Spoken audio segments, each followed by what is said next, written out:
we are going to study the lives of two famous modernist novelists, Joseph Conrad and Virginia Woolf. First, Joseph Conrad. His period was between 1857 and 1924. Conrad, whose name was Joseph Theodore Conrad Nalex Kondryowski, a Russian name because he was born in Poland. Even though he spent his later years in England, he was born in Poland. Conrad, whose name was Joseph Theodore Conrad Nalex Kondryowski, was the son of an exiled Polish patriot. He was born as the son of an exiled, banished Polish patriot. He was born at Bediscu. Where was he born? He was born at Bediscu in Ukraine, where he spent the first 13 years of his life. He was born at Bediscu in the Ukraine, where he spent the first 13 years of his life. He was educated at Krakow and was intended for the university. He was intended to go to the university. After his primary education or school level education, he was intended to go to the university, but as he was determined to go to sea, he was very much determined. He decided, he made up his mind to go to the sea. That means to join the mercantile marine. So as he was very much determined to go to sea, he went to Marseille in France, in the year 1874. And there he joined the French mercantile marine. He joined the French mercantile marine at a younger age. 4 years later, after the passage of 4 years, 4 years later he landed at Lowestoft. He reached Lowestoft and joined the British merchant service. So 4 years later he left the French mercantile marine and he joined the British merchant service. By the year 1885 he had his master mariner certificate. He was able to obtain master mariner certificate by 1885. It is the certificate which qualifies him as a marine captain, as he became a marine captain by the year 1885. By 1885 he had his master marine certificate. That means he became a marine captain. And before ill health caused him to leave the sea in 1894, his ill health caused him or prompted him to leave the sea by the year 1894. Before that, before ill health caused him to leave the sea life in 1894, he had spent 20 years remaining the world in sail and in steamships, gaining experiences which was to prove quite invaluable. So before ill health caused him, prompted him, compelled him to leave the sea. In the year 1894 he left the sea, he got retirement. Before that he had spent, in total he had spent 20 years remaining the world in sail, in sail ship, SAIL sail, and steamships, gaining experiences which was to prove invaluable. The year after his retirement saw the publication of his first novel. The year after means in the year 1895. He got a retirement in the year 1894. So the year after his retirement saw the publication of his first novel, Almayer's Folly, ALMAYER apostrophes, Almayer's Folly, which was published in the year 1895. And from that time, he lived in south of England. He came and settled in the south of England and devoted himself to writing. He became a full-time writer after his retirement. He devoted himself to writing when he settled in south of England. He became a full-fledged writer. He became a full-time writer. So his novels, now let us discuss his novels. Conrad's first two novels were based on his experiences of Malaya. Malaya means Malaysian Sea, Malaysian. Conrad's first two novels were based on his experiences of Malaya, Malayan waters or Malaysian Sea. Almayer's Folly, the first novel, Almayer's Folly. And An Outcast to the Islands. The two novels are Almayer's Folly and An Outcast of Islands. An Outcast of Islands. The Nigger of Narcissus. The Nigger of Narcissus, which was published in the year 1897. It is a moving story of life based on board ship. It is a moving story of life on board ship, remarkable for its graceful, powerful atmosphere and vivid sea description.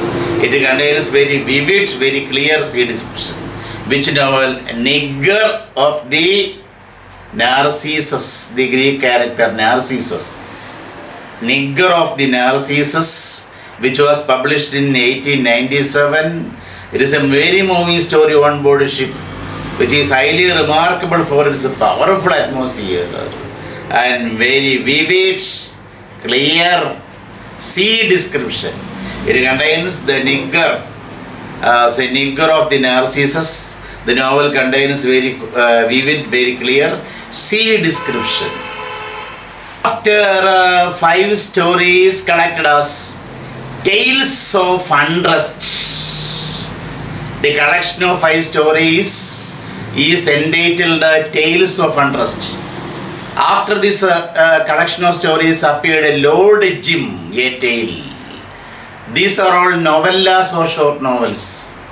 After the collection of 5 stories appeared Lord Jim, a Tale, which was published in 1900. Actually, Lord Jim, a Tale is his greatest. It is one of the greatest of his early works. It is the greatest of his early works, Lord Jim, a Tale, which was published in 1900. He is very best at this early novel. It is one of the best of Conrad's studies of man whose strength fails in a moment of crisis. In this novella, in this story, he conducts a study, he makes a study of man whose strength fails. All his mental and physical strength fail in a moment of crisis. That is the theme of the novella or the story Lord Jim, a Tale, which was published in 1900. And it is again a story of the sea. This Lord Jim, a Tale is again a story of the sea. Youth, a Narrative, and 2 other stories. Youth, a Narrative, and 2 other stories, which was published in 1902. And Typhoon and Other Stories, which was published in 1908. They contain very powerful novellas, stories, long stories, or short novels. Which are the collection of stories? Youth, a Narrative, and 2 other stories published in the year 1902. Typhoon and Other Stories published in 1908 contain 7 tales. These 2 books contain 7 tales, 7 stories, which include some of Conrad's most powerful works. So these collection of stories or novellas contain some of the most powerful works of Conrad. One is Heart of Darkness, very important novella. Very important short novel, Heart of Darkness. Heart of Darkness is in the former collection. Former collection, it is remarkable for an overwhelming sense of evil and corruption, and for its excellent tropical background. It has a tropical areas background. So, the collection of stories, Youth, a Narrative, and two other stories, which was published in 1902, contains his famous Heart of Darkness. It is remarkable for an overwhelming, great, excellent sense of evil and corruption. And also the novel is novella. This novella, the short novel, is highly remarkable for its excellent tropical background. The End of the Tether. The End of the Tether is in the same volume.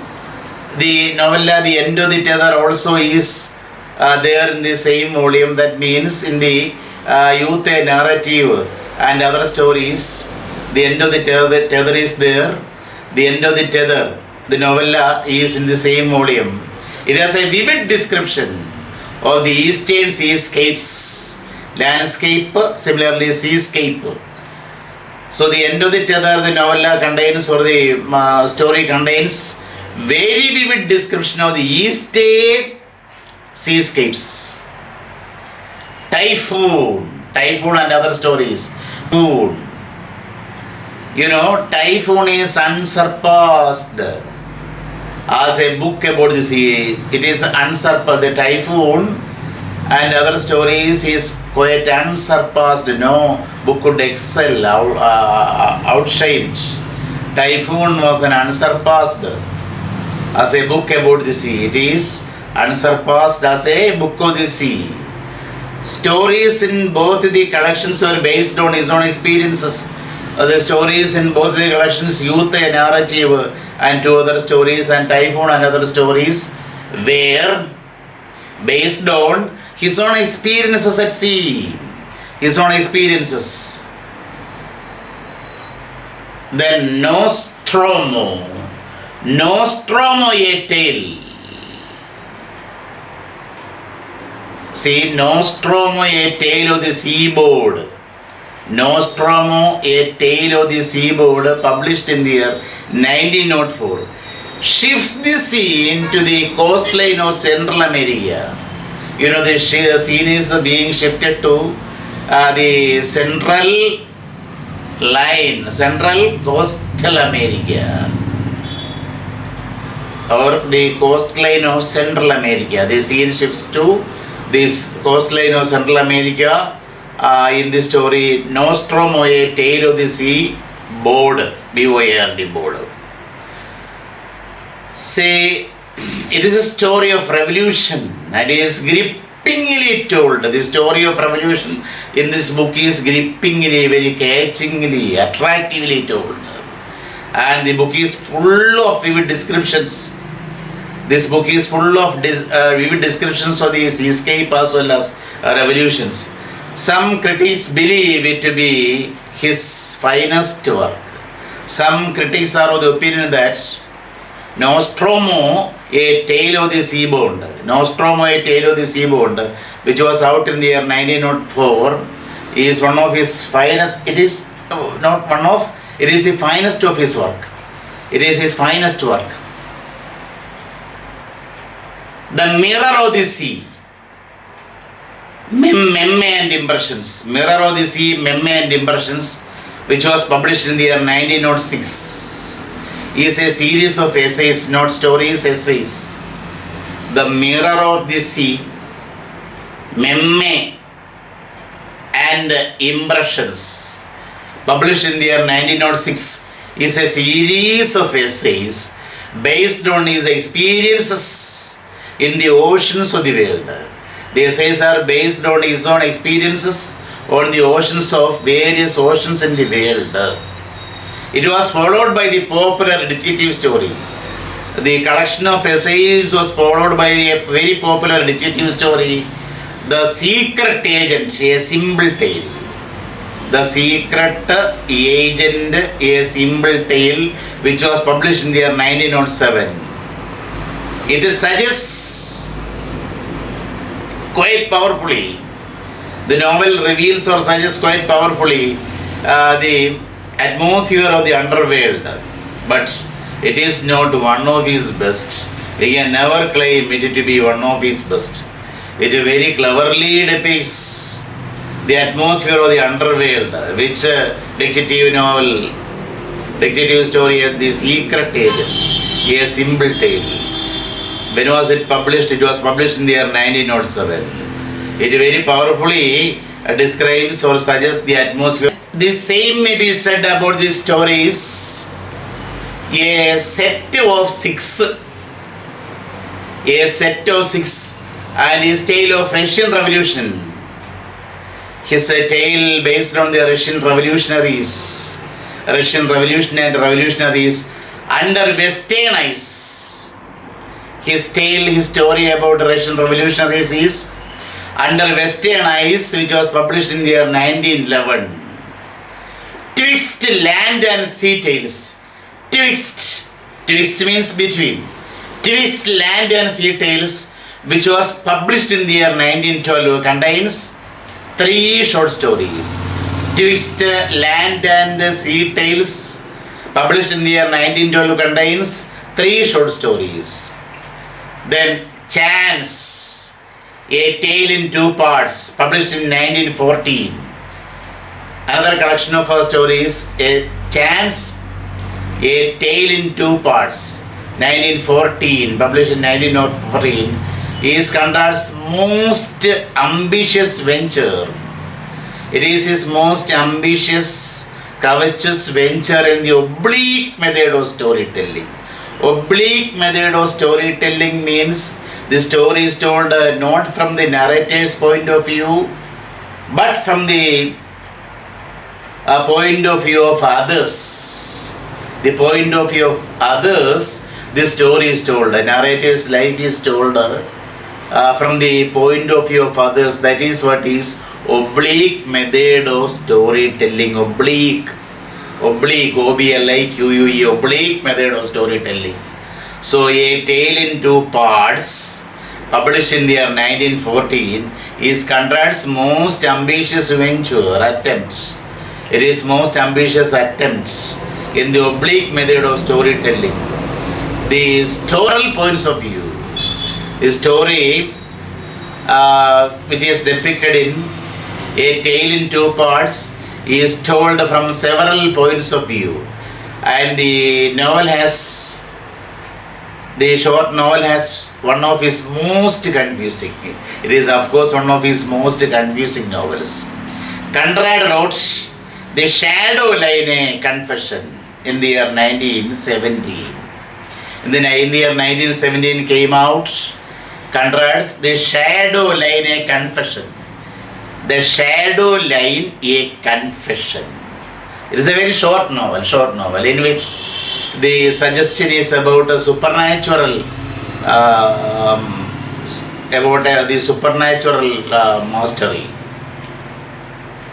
in which the suggestion of his the supernatural is masterly. It is a masterly suggestion that he makes about the supernatural elements in his novel, The Shadow Line a Confession. The Rescue, a Romance of the Shallows. The Rescue, a Romance of the Shallows. The Rescue, a Romance of the Shallows is a study of primitive man. This is a study of primitive man. And Joseph Conrad also wrote 3 historical novels. The Arrow of Gold in 1919. The Arrow of Gold. The Rover, another historical novel. A Rover, published in 1928. In the background of European history, the novel is written on the background of European history. Suspense, a Napoleonic novel. Published in the year 1925. It is on the background of German history. Suspense, a Napoleonic novel published in the year 1925. His series of essays were published in The Mirror of the Sem. I already told you the Mirror of the Sem and Impression. And the last essays, another collection of essays, the last essays, his essays appear in the books The Mirror of the Sem and Impressions, published in the year 1906. And last essays, published in 1926.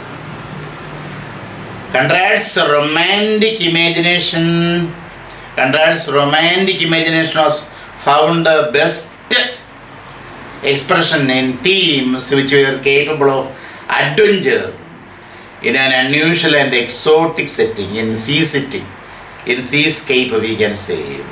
Conrad's romantic imagination was found best expression in themes which were capable of adventure in an unusual and exotic means foreign, exotic setting, foreign setting, or a setting of the seas. You know, his own experience, Conrad's own experience, his own experience of the immense, his own experience about the sea life had immense value to him as a writer. His own experiences were of immense value to him as a writer. The settings of his novels are romantic, but they are described with meticulous accuracy. The settings of his novels are quite romantic or poetic, and they are described or depicted with meticulous, very clever, meticulous accuracy. Clever accuracy. His own observations and experiences in those adventurous settings, his own experiences and observations of the adventurous settings impart a skilled storyteller who introduced the technique of oblique narration. Oblique narration means narration from different points of view. He was an adept. Adept means expert in the art of character delineation. Character delineation. Delineation means describing precisely.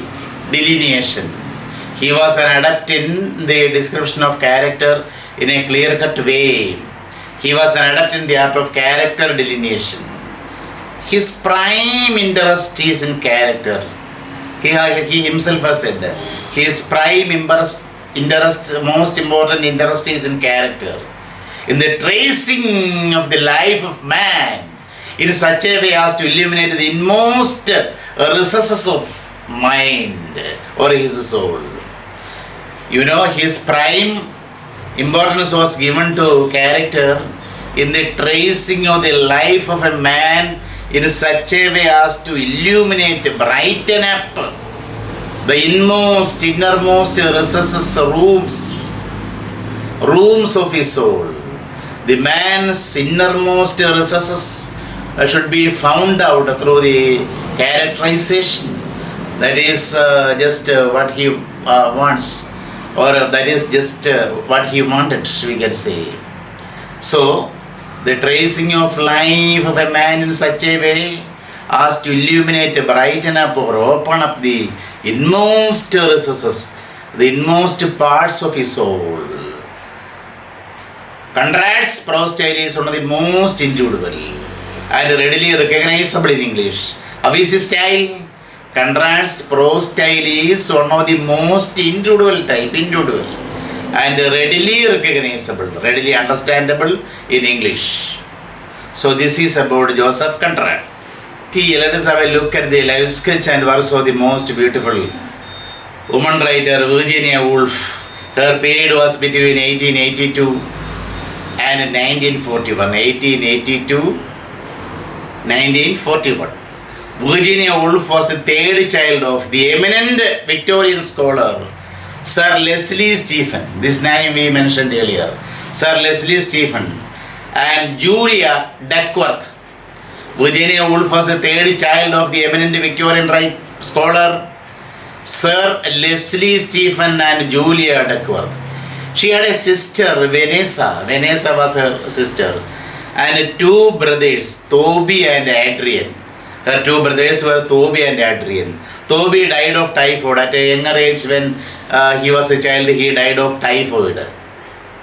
The family lived at Hyde Park. Virginia Woolf's family lived at Hyde Park and later moved to Bloomsbury. Later the family moved to live in Bloomsbury. Virginia had a mental breakdown following Toby's death. Following her brother's death, she had a mental breakdown and had a lifelong nervous illness.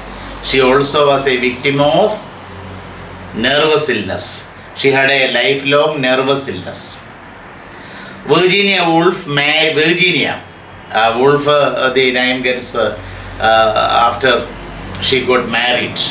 Virginia married Leonard Woolf. Leonard, L-E-O-N-A-R-D. Leonard Woolf in the year 1912. Virginia married Leonard Woolf in the year 1912. They together founded, both of them established or founded the Hogarth Press. Hogarth Press. The Hogarth Press first published two stories. The first published work from the Hogarth Press was two stories in 1917. One by each of them. The stories, there were two stories. One story was by Virginia Woolf and the other story was by her writer husband Leonard Woolf. Leonard Woolf also wrote a story. Those two stories were the first published work from Hogarth Press.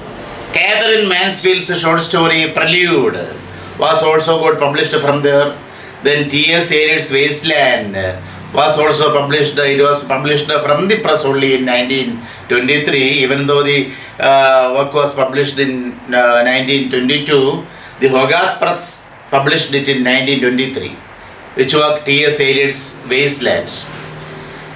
The husband and wife, T.S. Eliot and Leonard Woolf, they founded an association of writers, artists and thinkers named Bloomsbury Group. They founded or established an association with writers, artists and thinkers named Bloomsbury Group. It was an informal, fluctuating group of friends. Fluctuating the group of friends. The members will fluctuate. The members will change. Apart from the core members, other members will get changed every year. So it was an informal, fluctuating group. What the association of artists, thinkers, writers, Bloomsbury Group. It was an informal, not formal. It was an informal, fluctuating group of friends. The members of this group were engaged in modernist fiction. The members of this Bloomsbury Group engaged in modernist fiction, post-impressionist art. For the artists were engaged in post-impressionist art, aesthetic theory, cultural analysis, etc. Aesthetic theory, cultural analysis. All these things were the deep concern of the members of the Bloomsbury Group. Bloomsbury. Vivid descriptions, very clear descriptions. So, romantic realism is the keynote of his works. We can say that romantic realism is the keynote, the most important factor. Romantic realism is the keynote or the most important factor of his works, of Conrad's work. Members of the Bloomsbury Group rejected the Victorian social mores, social principles. They rejected Victorian social mores, M-O-R-E-S principles, religion, and also codes of behavior. They attempted experiments in sexuality. The members attempted, they were bisexuals, most of them. They attempted in experiments in sexuality and family life. They were all influenced by G. Moore's Principia Ethica. The book which influenced them most was G. Moore's Principia Ethica.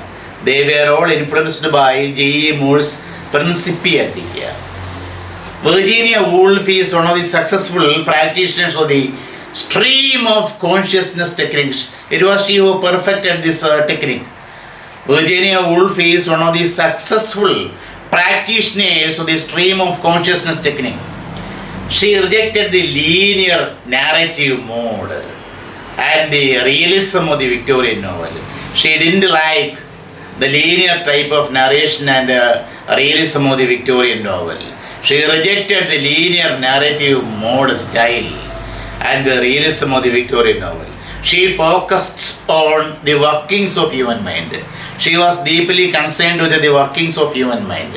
She has Englishness in character, yet she is an outsider. Even though she had the Englishness in character, she felt that she was an outsider. So this is a paradox. Her personality was a set of paradoxes, we can say. She takes great pride in the legacy of Victorian. See, she takes great pride in the legacy of Victorianism. She was extremely proud of Victorianism, yet she is stubbornly modern. She is greatly modern. That is also another paradox. She is proud of the legacy of Victorianism on the one hand, and on the other hand, she is stubbornly or extremely modern. She is drawn to the aristocratic and the privileged class. She is attached to the aristocratic and the privileged class, yet she identifies herself with those who are marginalized. She identifies herself with those who are marginalized. Marginalized means poor people, working class, poor people. That is also another paradox. Then most of her protagonists in her novels are misfits in the society. They are misfits, not suitable to live in the societies. Most of her protagonists are also misfits in the society.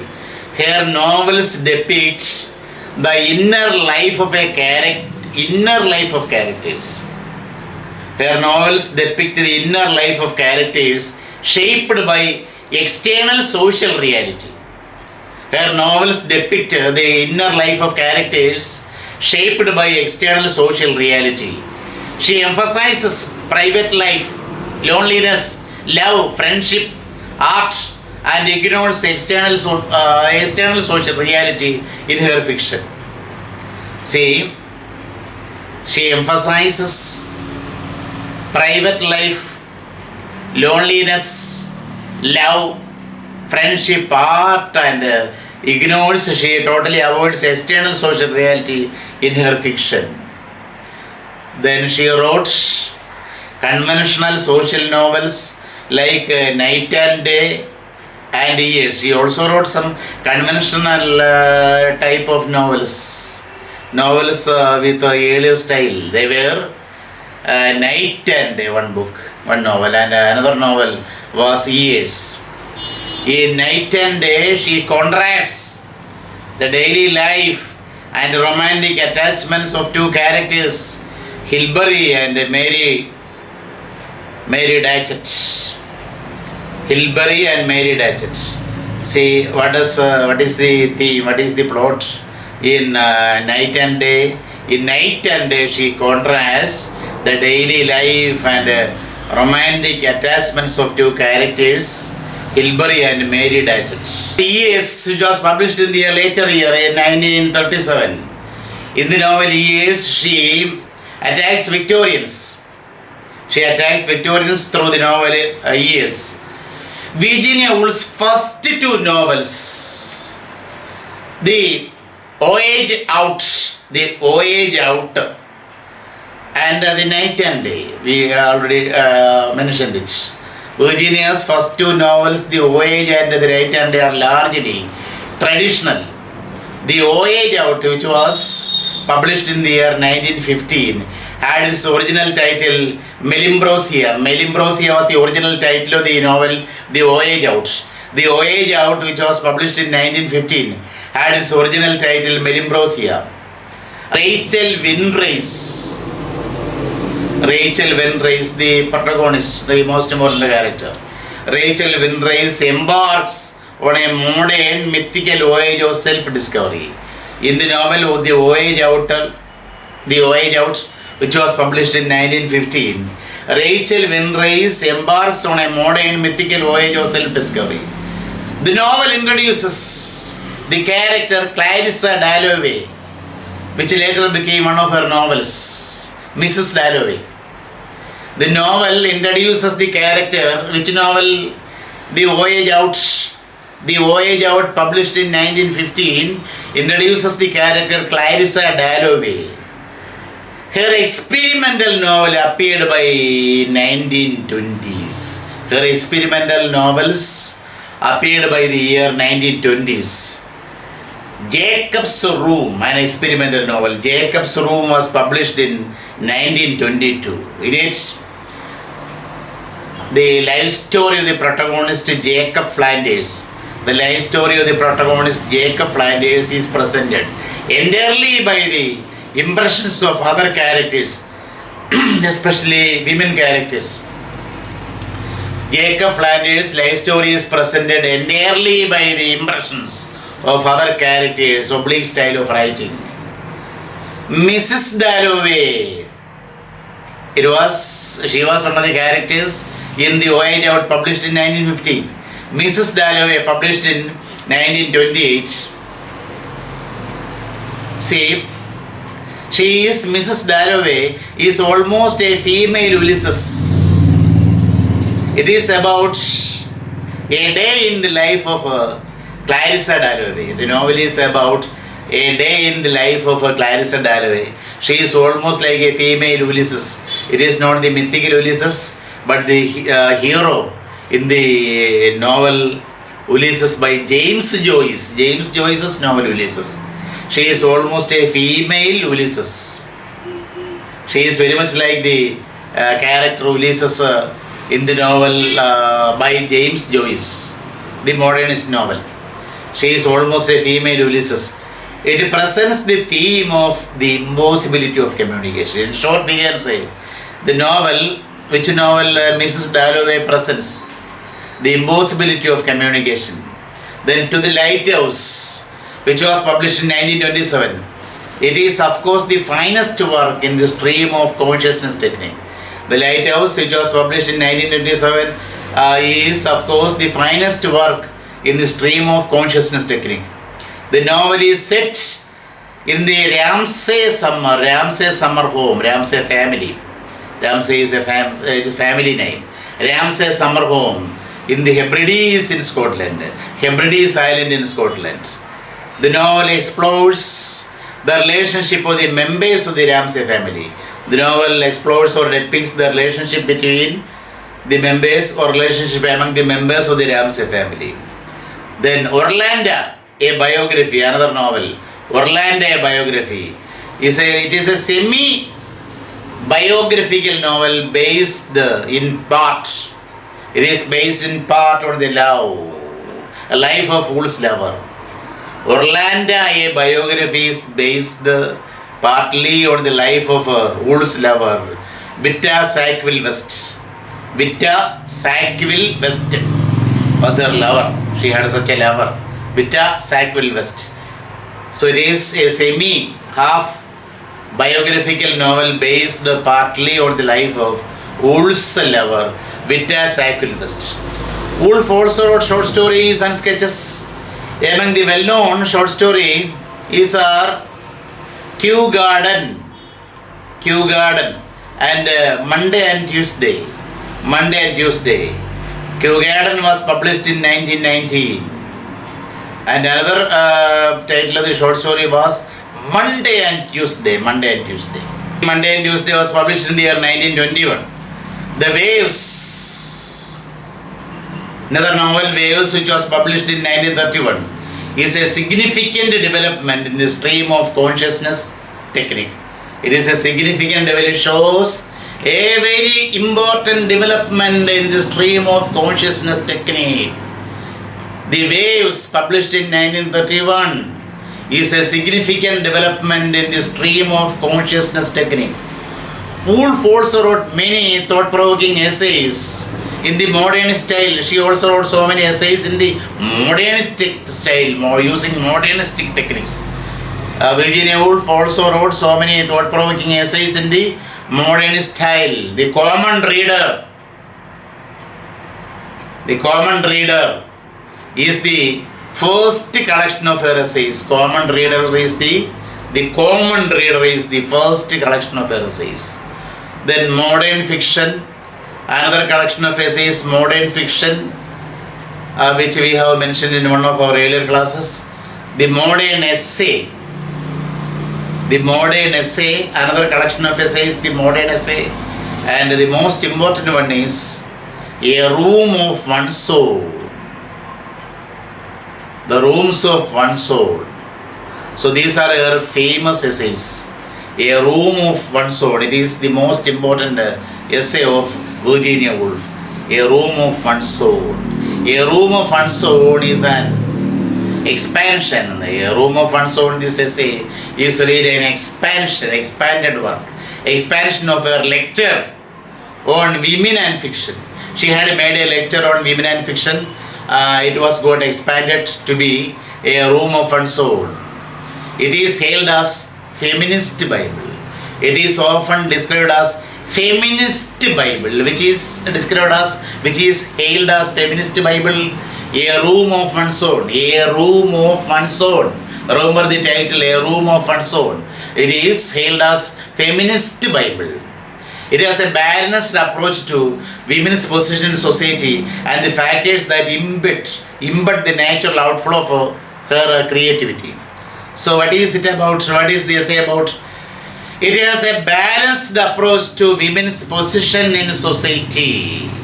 It deals with the balanced approach to women's position in society and the factors. It also discusses the factors that embed, prevent, block the natural outflow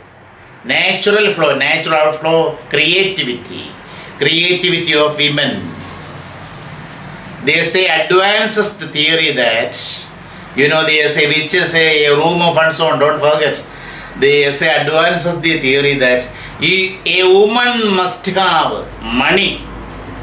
A woman should be self-reliant. She must have money and a room of her own if she is to write fiction. That is her observation. The essay advances the theory that a woman must have money and a room of her own if she is to write fiction. In this essay, she considers the achievements of the major women novelists of the 19th century. She also considers the achievements of the major women novelists of the 19th century in this essay, A Room of One Soul. A Room of One Soul. She considers the achievements of the major women novelists of the 19th century. She also reflects on the importance of tradition in an aspiring writer. She also stresses the importance of tradition in an aspiring writer. The Captain's Deathbed, published in the year 1950 after her death. Posthumously it was published, posthumously. The Captain's Death, 1950, published posthumously, is a satirical essay. It is a satirical essay. Which is a satirical essay? The Captain's Deathbed, which was published in the year 1950 after her death. It was published posthumously. So this is the life and also the works of Virginia Woolf. Study all these things. These are two famous modernist writers. You should have perfect knowledge about their works.